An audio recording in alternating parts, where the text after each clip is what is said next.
نے سکے کو دیکھا تو اس نے پوچھا، تمہیں یہ سکے کہاں سے ملے؟ کیا تمہیں کوئی خزانہ مل گیا ہے؟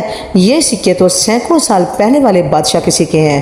جبکہ اصحاب کہف کا وہ ساتھی اس بات پر اصرار کرنے لگا کہ یہ اس دور کے سکے ہیں، لہٰذا اس بحث کی وجہ سے یہاں بھیڑ لگ گئی اور اس شخص نے کہا، کل دقیانوس بادشاہ ہمیں قتل کرنے والا تھا، لہٰذا ہم اس سے بھاگ کر ایک غار میں چھپ گئے۔ لوگوں نے اسے بتایا کہ دقیانوس کو مرے ہوئے 300 سال گزر گئے ہیں اور یہ دروز کا زمانہ ہے۔ اس نے اپنی بات ثابت کرنے کے لیے لوگوں کو اس غار کی طرف چلنے کو کہا۔